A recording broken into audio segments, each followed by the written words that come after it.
see that being the role for Dazzle too often, at least. I mean, I guess on occasion you can, but regardless, we're going to be getting on into this one. A highly anticipated series, I do have to say. I think people have really been looking forward to seeing these two teams play off against each other. They did meet, it's worth noting, in the Summit 4 qualifiers, where Digital Chaos were able to knock them out of that tournament. So looking for a little bit of a chance to redeem themselves here, and we'll do a quick little introduction for the players. TC is going to be playing the Huskar for DC, Bulba on the Nyx Assassin, Aoi 2000 is playing the Jiro. We got Astromina, who's going to be playing the Queen of Pain 1437 on that Dazzle, and I'm assuming that that is just you are there on the Queen of Pain.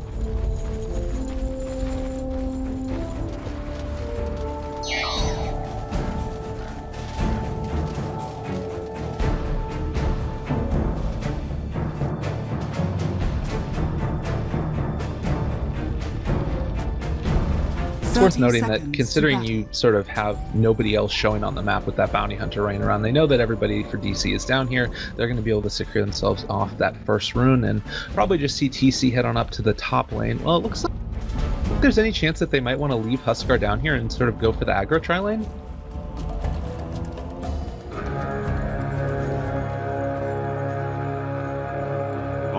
Moment. Okay. It always seems to. Hopefully it's better now. It seems to be better now. So sorry, your question was like, are they going to leave tri-lane maybe? Aggro tri-lane. Suppose they could, like with Bounty Hunter, CK is actually not very strong. You're assuming that the Bounty Hunter is roaming around, and it's like, yeah, that's what they're going to Bulba on safe lane Nyx. Well, Z-Freak is staying over here, not actually going to be able to snipe on off this courier, as 1437 does realize the inherent danger there. They get a couple pings on out and head on out into the mid lane with that Dazzle. So possibly we're going to see him move on over towards the bot lane, or maybe he might just end up heading up top to make it that Bulba has decent time here. But Nyx Assassin with 2 mangoes and decent amount of regen stout shield should be able to pick up levels here, no problem, I feel like. I think these lanes are pretty good for complexity. I don't think that ooh, that's kind of weird, stun Bulba, but... Well, then again, I don't know, because Bulba's going to have a fine time up top. I don't think they can really kill him. Combo doesn't stun instantly with a tether anymore, as it stopped doing it like 2 years ago. So he can always just carapace and run away. Fine, he's going to get full experience, some good CS. I think that lane is good. 1437's bouncing back between mid and top. So it's kind of like a pseudo farming Nyx, which I saw from AC from Secret, which was awesome. I was a big fan of it instantly when I saw it. Mid lane Quap, he actually doing pretty well so far, 6-2 compared to the 2-2 for Viper. Then bottom lane, Huskar against Darkseer is actually a good lane. Probably a reason why they picked it in the first place, because damage from the Iron Shell just doesn't really do that much once you get some level Viper's Blood. So I think these lanes are actually pretty good for... Alright, well cool. Very interested to see what ends up happening here, and of course the thing that's going to be interesting to see is with Jakiro you always want to apply that pressure to the tower. Going up against Ion Shell, you sort of have these two different types of damage over time that are going to be trying to kill off creeps, and I'm not really sure who's going to end up leading, but I would imagine if TC as well as Aoi are able to burst on down those Ion Shelled creeps, they're going to be able to apply at least a good amount of pressure over to their lane. But do you think that they are able to get this tower relatively early? Bottom tower? Yeah. Not really. The lane's always going to be... You need tons of levels on the Jakiro, and even then it's an easy way to push out your lane if you're Darkseer. So I don't imagine they get that tower. What I imagine probably more is Jakiro gets his levels and pressure maybe top or something. Or you get level 6 on the Nyx and then you can gank, depending on how fast he does hit level 6. But I don't think it's not going to happen anytime soon. I think it's going to be kind of a static laning phase right now. Unless you can find a Bounty Hunter to roam around, but kind of hard to kill the Queen of Pain. She already has a sentry down. There's not very many good gankers in this game on both sides. The Bounty Hunter is the only one, but like I just said, there's counters to him, right? Well, and he is going to be roaming on out here, realizing that Queen is probably going to be bringing the boots relatively soon, but it's worth noting that they're playing this very, very carefully. They're sending on back the Queen of Pain all the way to base, and it's just going to be brought out really swiftly. Not going to be able to get there in time to get the bill, and Bounty Hunter unfortunately wasting a little bit of time, but Queen of Pain also, so both heroes wasting a bit of time. I don't think that she's going to miss any experience or CS from this, though. She missed a little bit, though, and not only did she miss a little where the lane is, now this is perfect position for Viper. So despite the fact that he didn't waste his time, it's a pretty big deal. It's going to be a favorable matchup in time for Viper now. He's pulled ahead in 6 PS so far. I think it actually does make a difference. That's why we have you here to tell me what it is actually going on in this game, as we do end up seeing Queen of Pain continue to just try and heal on up through this. He is still level 1 in the bounty though, so he definitely needs to find something to do. And it's going to be hitting the Jakiro once and then back away. Things happen. They do end up dropping on down another sentry here, which is going to de-ward the Radiant sentry. So a bit of sentry wards back and forth. I think that Z-Freak here, I mean, he is about to get level 2, so that's relatively okay. And often if you see these roaming supports, not too big of a deal if they don't hit their levels, as long as by the mid-game they are able to get to that point. As you said, very static laning phase so far. We've seen Nyx Assassin toss out a few suns here and there to get CS, just to make sure he doesn't end up getting... Oh, owie. Oh, in the down top lane. Are they going to be able to find this? Z-Freak gets hit a couple of times. They're stacking on up the spears. 5 stacks. Is this actually going to be able to kill him? I think this is, he ends up going down. Yeah, Huskar's got level 2 spears, so a big kind of blunder there. He got a little bit excited, didn't have a second invis, then invis and run away. The result, TC gets a very, very easy rebuttal kill. Nice. Pretty cool there at the very start of the game, getting a nice little kill. How important is it for DC to get off to a good start with this lineup? Is this a lineup that's going to be able to scale well against the CK-IO combo? I don't think it's too imperative that they start snowballing early on. I still think that they have better late game. Well, I don't know. They have a combo. It's hard to say, but it's not like they have like a Phantom Lance or something on their team. So I don't think it's too crazy. I don't think it's too imperative that they have a racing start here. That being said, you do want the co-op to have a good. You do want the Huskar to have a good time, because if they don't, then they feel kind of. They really do feel kind of meh. I am still very, very excited to see that. Because I'm a fan of this hero since the change. Extremely increased. Oh, nice done and heal bomb onto Zizzy, but there's the Wista, and prevent some further damage. But with the change to the ultimate for Nyx, like you can run around. I think it's 40 seconds. Yeah, and it's a lot more time to work with. There's that combo I'm talking about. You go on him, he pops Chris, and he's just unkillable. Well, and also being able to have Dazzle there, there's not really a great way for them to be able to find a kill. So I think that, yeah, like you said, this lane has been working out fairly well, and now Nyx almost level 6. The other part about that, people often just think about the invis part of Nyx, to sneak up on somebody and do a vendetta kill, but honestly, just the extra damage that you get from it, 250 bonus damage on top of the CK, who is not crazy tanky at this stage in the game, can definitely kill him if you're able to combo it up with another one of those heal bombs like we just saw. Right. Yeah, definitely. And it looks like the problem here for as it has been for the last 6 minutes, is the Bounty Hunter just hasn't found a home. No lane is gankable. They got a nice dual lane top that's just completely gankable. Can't really gank for a Viper. Like if this was like a Windrunner maybe in mid, or Lina in mid, possibly a lot more gankable, but it won't work with a Viper. You are going to hurt himself a little bit with that. He might die here. There's no shuriken. Maybe get an auto attack, and she's dead. Oh Pops god, the regen. as well as the He's still dead. Down. He was playing with fire, man. He was just auto-attacking and letting himself get very, very low. He thought there was a failsafe with the regen in the bottle, but didn't expect damage to come or something. I don't know, it was kind of a weird play, but nonetheless, very good expected kill coming out for Limp Viper. Now the Ion Shell down here is going to be able to be on top of the CK. That might end up being a secondary kill as they take off TC. So trading so far the Darkseer for the Huskar. I think that's definitely worth it. You talked about another chasing up here as well. Owie 2000 turns around, able to get Z-Freak with the dual breath. There's going to be the Sonic Wave on top of Hanskin, but just able to make his way out of there. What a freaking weird game this is, Trouf. I don't know what's going on here. We've gotten 4 kills in about 8 minutes, and it seemed like everybody's kind of almost playing in slow motion based on the game. Yeah, definitely a win there for complexity. And Z-Freak, he actually snipes out the rune. They have no vision or anything on Owie. If they did, he was completely dead. But he gets to the rune, so Yawar, he dies when he probably shouldn't have. Bottom uses the ult, misses the kill, then gets his rune stolen as he walks back to the mid lane. So very, very bad series of events for the Queen of Pain. And then very good series of events for complexity. I think they already wanted to transit their carry to the bottom lane. Top lane, they're going to be able to catch on to Swindles. Huskar jumps in as well, and the heal bomb finishes him off. That was such a cool little change there.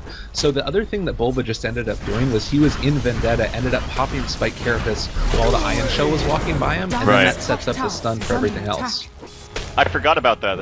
I was thinking about the mana burn being DS, but against heroes like DS, like you're right, with a Carapace, it's also good against a more popular combination. It's against like an Ember Spirit's Flame Guard, same exact thing. And you're right, it's a very, very easy setup stun. Well, and that's the thing too, is, I mean, if you take a look at the way that Nyx scales, he's got right now 3 points and 2.27 seconds of disable, along with the 0.6 that you get from Spike Carapace. It allows you to, because I felt like that was one of the big problems that you faced off as a Nyx when you sort of played before this patch, was that you kind of constantly were debating, all right, do I want to try and go for the Vendetta hit, or do I want to go for the Impale? And now you don't have to choose, you can do both. Right. Yeah, I really, really love this hero. See a TP bottom from Bulba with the soak. It has not been detected, and he's going to probably have Vendetta up. Excuse me. Because it's got a nice slow cool. There, he goes to pop it. Should be an easy kill on this Wisp, if he can land the stun. So getting ready for it, he's moving on in. Ooh, or the courier. Which do you go for? That's the question. He was indecisive. He was indecisive. Oh. Couldn't make up his mind, and now the jig is up. Oh, Bulba couldn't make up his mind fast enough, and not only do they miss the courier, they also miss the gank, and they know Zizzy should be fine now. Well, he is playing pretty far up. I guess they didn't quite think about the TP in. That's going to be able to be enough to maybe turn this one. 1437 dropping really low, ends up going down, and now the turnaround Handskin, is he going to end up popping? Oh god, Warcraft also a disaster right now for DC, as Bulba's going to end up going down, 3 seconds stun on top of him, and Aoi 2000, the lone person, did not end up dying in that failed gank attempt. They end up getting Handskin, but at what cost? That gank just didn't make any sense. So you sometimes when you fail a gank or screws up, you just need to like let it go and just just try to recuperate somewhere else. But obviously they obviously knew that. So when they went on them, they had to expect that rotations and support was going to come. Kind of a weird need to go after that. Also, a little indecisive nature there from Bulba, as he wasn't sure whether to just hold this Dota for the hero or take the courier. I think he should have taken the courier because it has some items on it. Maybe he didn't see. Yeah, unfortunate there, and then nice bounce back from Complex. Meanwhile, let's take a look real quick at the team net worth. Currently, Complexity, after that series of events that's lasted a couple of minutes now, they've been able to scoot on up another to smoke bottom. They're going to be able to catch here now, because he is going to end up falling finally. So they end up getting the gank in the end. Io ends up killing off the Huskar as well, off on the other side of the map. The rotation on in from Limp, able to take him out. Yeah, the Nether Toxin's pretty good, I guess, and the extra physical damage that you get as they get lower. It kind of makes sense, actually. Never really thought about it as Viper being a good hero against Huskar. I guess the slow is nice. Pop it after he ulties. The constant slow from poison attack worked out really easily, I guess. Bulba now is sort of deep in enemy jungle, doesn't have Vendetta for another 20 seconds roughly, but they should be able to make something happen down here if they want to. 5 heroes now rotating on down to the bot lane for DC. We do still have Z-Freak in the area on the Bounty Hunter, as well as Swindles and Handskin, but off on the other side of the map is the Viper, and while he does have a TP, he needs to be able to be here quickly because there's a good amount of burst out of this side. Yep, they're parking 5 heroes down here. Limp, he does have mech and a TP and level 11. He is massive right now. 6100 net worth. He is almost double the Queen of Pain. It does look like they're just going to give up this tower though. Fight them having the mech, they don't want to fight. They know that DC has vision. And that's a big part of these pushes. If they can see where you are, it makes their initiation just so much, obviously. And sometimes it's smarter to just sack the tower and just farm elsewhere. And wait until you can deward. So here's something that I'm a little bit curious about. Complexity's lineup, both of these sides have very defensive supports. You've got the IO obviously, and then Dazzle as well, that can keep your team alive with the Huskar. Question is, considering there isn't a mechanism yet up on DC, are we going to see a pretty strong timing window here for Complexity where they're going to be stronger than DC? I think their team fight's always going to be DC because they don't really, their only stun is coming Guess, yeah, complexity doesn't have stuns, but these heroes fight better. Oh, there comes the reality rift or whatever. Onto the dazzle. Able to stay alive at least a little bit longer. Does actually just walk away from that one. They're not going to be able to find that kill. Bulba now is in the middle of all of these heroes, and I think that he could set up a huge impale if they want to turn this one back around. Nice macro fire as well as the ice path. Zizzy dropping a little bit. Look at the mechanism coming out, keeping everybody alive that much longer. Limp is going to be able to lay on down the Viper Strike on top of IO 2000. So far, Husker has died, as well as the IO Shakiro going down, Nyx Assassin going down. Oh god, DC is not necessarily having the best time in the world right now, as everybody gets away on almost no HP from complexity. That mechanism saving their lives. The mech plus tether is so that centaur stomp from Save the Day actually. It was a really nicely timed stomp, but it just wasn't enough. But yeah, complexity's lineup just fights better. Surprising because Bounty Hunter hasn't even hit level 6 yet. When he does, it's going to be so much easier. The Shurikens is a ton of damage. It's one of the biggest damage nukes I think in the entire game. And I mentioned you can sit and then, you know, kind of ping pongs its way from hero to hero.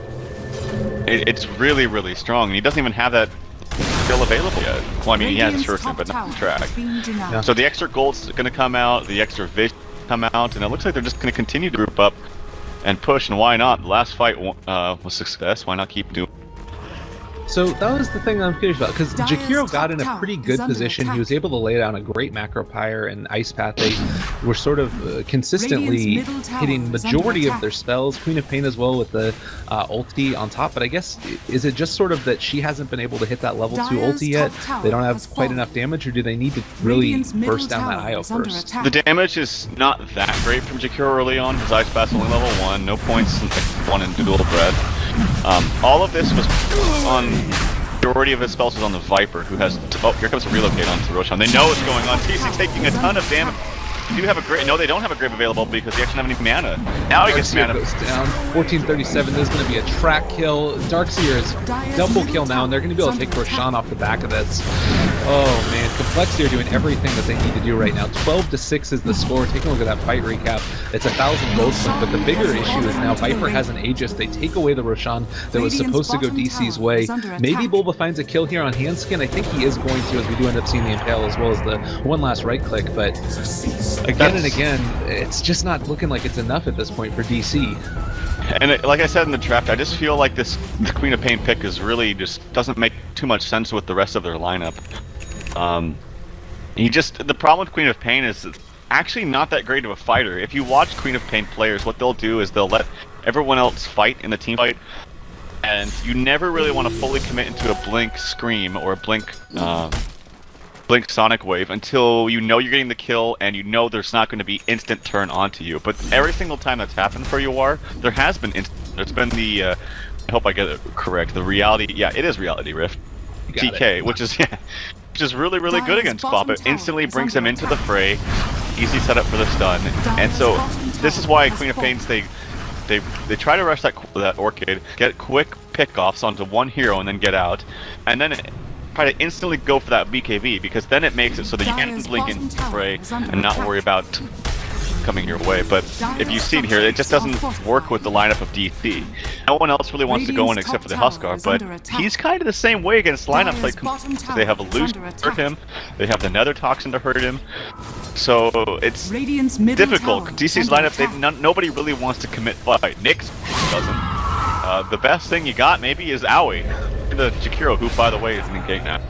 Yeah, again, relocated in on. They do still have the track on him. Limp is trying to chase it down with the extra movement speed from the tether. I think that they find this, although little spirits bouncing over on TC. I think they're going to back off, realizing that there was somebody else there, and relocating away by the IO. There is a chance for a fight here, considering that IO's on the other side of the map with the CK, but at least at this point they're going to tempt themselves to trying to push the top tower and leave that alone for now. It's a really weird lineup right now for Complexity. Like, it seems to be working incredibly well for them, but you have like this Darkseer who can throw on out the vacuum. Alright, we're gonna get into a fight. I'll talk to about this later. 1437 dropping pretty low. They end up getting the Huskar jump forward. Zizzy's gonna drop low, but the mechanism still gets off. Vacuum forward onto 4. That's Zizzy on a killing spree. We end up seeing the Dazzle going down. Bulba's gonna fall soon as well. Everybody is falling. The only person that ended up getting in the case for this kill was the Bounty Hunter. And that's actually the Quaff trying to jump out of here. Kind of a a weird blink. She like literally blinked into the team. I guess she was tracked anyway, so it didn't really matter. Did a really good play right there. If he was kind of playing with the Bob, one attack from dying, and the TPing out while he was tracked, and Zeebr's like, no, you're not going to TP in front of that. And he shurikens him, cancels the TP, but dies as a result because he. But obviously it worked out because it, I mean, it's life for the co-op. So really nice play from. Well, and Aoi was able to just barely get out there on the Jakiro. This is something that we talked about, is there aren't a whole heck of a lot of interrupts on the side of complexity, and that's kind of what I was alluding to, is that in their draft, you know, you've got the Darkseer who can vacuum people in, and you did see that in that engagement, but after the fact, you don't have the normal follow-up that you would expect to see, that, you know, either the Winter Wyvern ultimate that we sometimes see, or a Light Strike Array, or any of those other combos. A lot of their teamfighty spells are just these big single target nukes that they're able to take on down the side of DC with, and it's working great for them, but it's not the normal type of draft that we've been accustomed to. The reason why their lineup is working is for a few reasons. One, I think DC is not playing as the top of their form yet. Two, is the whip. They have a very 5-man lineup. Like, we want to fight us. Typically what teams will do against these kind of Darkseer, Viper, just run at shoot lineups, a lot of times Undying will be in the mix, is they'll just dodge you. Like, pick an anti-mage, dodge fight, just dodge, and wait till high ground. But you can't do that against Wisp. Wisp is the key factor in this complexity, which very early on. It makes it so that, yes, you 5-man, but, oh, they want to go Roshan? Let's go gank anyway. It just, this is the key ingredient to their lineup, and I expect if they wipe the floor here with DC and they go to game 2, I expect it to get banned out here. Well, as you said, wait, they're going for Roshan. I actually went and looked at the Rosh pit, and I realized, oh, he was talking about earlier. Yeah. So, no, sorry, I didn't make no this problem. Boba is sort of stalking away over here. He does have that Blink Dagger up. We haven't seen the best of initiations as of yet. Hoping to see another one here in a second or two. But it does feel like DC don't have a great way to answer any of this stuff. The top 3 cores right now for complexity, Darkseer is above the Huskar, which is not something you ever want to have happen in terms of net worth. And if you take a look at levels also, I mean, Viper's level 14, pretty close to being able to get that level 3 in Viper Strike, which is just so much damage. In terms of items, other things that we've got going around here, we do have the Glimmer Cape up on the Darkseer, so he's going to be able to keep alive that, you know, he's going to be able to keep alive that CK if the Wisp ends up getting into trouble, or even himself. Viper, Sanjin, Yasha looking towards the plate mill. Do you think this is better for going into something like a AC at this point? I'm sorry, for with the Viper? Yeah. Yeah, AC seems likely. Also, if this is, whenever I see a plate mill, I'm like, is it a good Lotus Orb? And I'm not seeing, I mean, I guess you can Lotus Orb the Huskar's life break. There's nothing, that's probably something so yeah, it's probably just going to be this Stalk Harass. It's really good with their line, really good with Nether Toxin, etc. But looking at this lineup, like, the laning stage actually looked really good at the beginning from DC. There was a couple things that really stood out to me. One was, as you mentioned, the bounty hunter that made Quap run back to get the bottle. It does make a difference, and Viper really pulled ahead as a result. But the biggest thing really was that bottom fight. Like, Opal not going for the courier, revealing his position, but then still ganking? It just didn't make any sense, and that was really the turning point. Go and look back at the game. Obviously, it's not over, but they had a big hill to climb, as it's up to over 14,000 net worth. Well, in doing the best they can right now, you're also going to be seeing the Queen of Pain push on down here and try and split push the bottom lane, and or not split push, rather, cut the creep wave to make sure that they don't get a huge creep wave coming in from behind. I think the thing that's tough about that is, like, as a Nyx assassin, it's another one of those heroes that I do feel like wants to get off to a pretty good start and is able to get up that Blink Dagger and, you know, make his presence felt around the map. And so you so badly want to be able to make the most of that first early rotation, and it you know, just didn't end up working out that time for him. He wasn't able to make it happen because maybe just a moment or two of indecisiveness ends up sort of causing it all to come crumbling. That's what Dota is, man. You got to capitalize on the 1 to 2 seconds that you have to really think about something. TC's getting reality rifted. There is a grave available, and he does cast the grave. He's actually going to go forward for Hanskin, and he attacks Illusion, but the Glimmer Cape did come out from the Wisp. TC, nice ice path there from Aoi 2000. Big ultimate, put a relocate out of the nice, perfect Hanskin. Well done. I think it's going to be the death of the Wisp. Yeah, but, they're going to throw out that Glimmer Cape, or just try and make sure they drop the Sentry so that they don't end up getting away on this one. But Hanskin definitely going to fall. TC ends up getting that kill. Dazzle actually the little jump. They were bringing on over Z-Freak to see if they could potentially tether over, but too much damage too quickly, and they do end up picking up a kill there. Really nice Wisp play though from Hanskin. I haven't really seen hero, so the fact that you can rely on him for the nice clutch relocates out is sobering. So play from him, from the new player of Complexity. Absolutely. So Owie's going to toss on out a liquid fire. Ends up hitting onto Z-Freak at the same time. Slightly upset about that, but no big deal at all. This has given him a good amount of information and making sure that they're able to track away at all of these heroes if the situation does arise. But actually, Bounty Hunter might have revealed himself there with the Shadow Walk. But no big deal at all. They're still very comfortable. Do you feel like Complexity need to really push this, or can they wait for the next Aegis? Waiting for the next Aegis is fine. You obviously don't want back into the game. I still think, I know I've beat it to death, the Nyx Assassin Axe is just ridiculously strong. He ain't getting anytime soon game though. Yeah, he's had kind of a rough start in terms of farming, but you still don't want to give him that opportunity. Force Staff is coming. Hero actually has it right now.